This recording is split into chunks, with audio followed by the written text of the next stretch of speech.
What is it?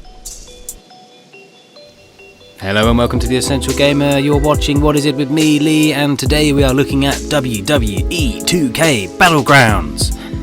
And I think they're hoping to make up for 2K21. It's a very different kind of wrestling game to what you're used to, though. It's not the regular proportioned sized humans that you may be expecting. No, it's these small, shrunken, almost action figure-ish proportioned people as they do some of the most bombastic and sensational wrestling maneuvers you've ever seen.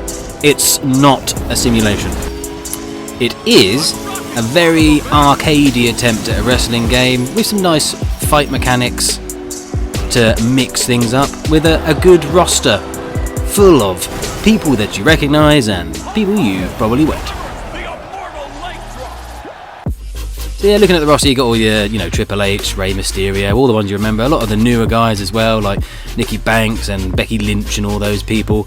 And the classics like Jake the Snake Roberts, who some of you probably haven't even heard of, and that's offensive.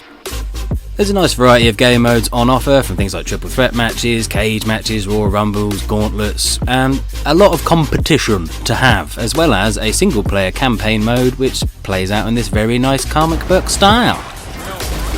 Matches and gameplay, it's a bit hectic.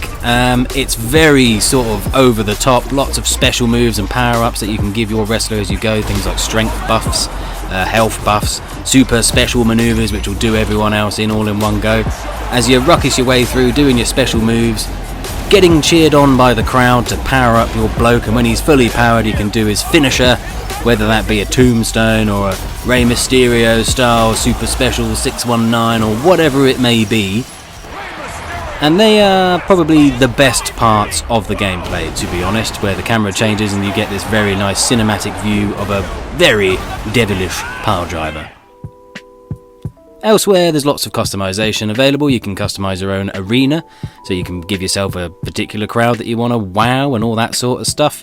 And alongside that, you've also got the creator character, where you can make a male or female wrestler of any ilk and give them their fighting styles of which there are to choose from. And there's a very specific control type in this game. It's very different from what you may normally have. So you have your characters, and if they're a powerhouse, then they're the same as all the other powerhouse characters. And a lot of the special moves are mapped to the right stick while holding L2. And that is a little bit of a problem when you get into the more chaotic fights where it's more than 1v1, because what you tend to have is a struggle between actually grabbing and trying to do a maneuver and also using right stick to aim at the correct person. Now I will say this, aiming and target lock in this is shit.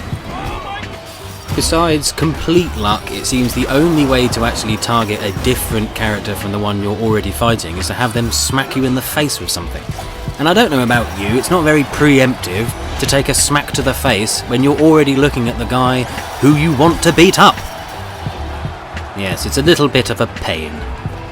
Of course, that's a bit of an issue, but bigger issues than the controls and the targeting are the frames. Every so often it starts to chug, and then when it doesn't chug, it damn near turns into a slideshow. Now, I played for about 3 to 4 hours. I played a variety of matches, online, offline.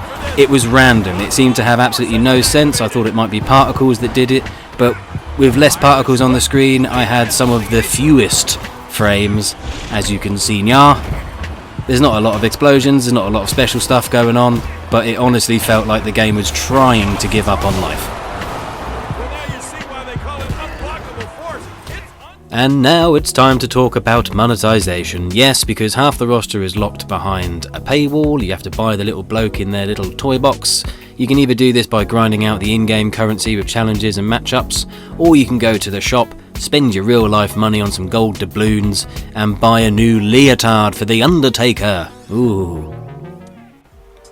Ultimately, Battlegrounds is not going to be for the hardcore wrestling simulation fan.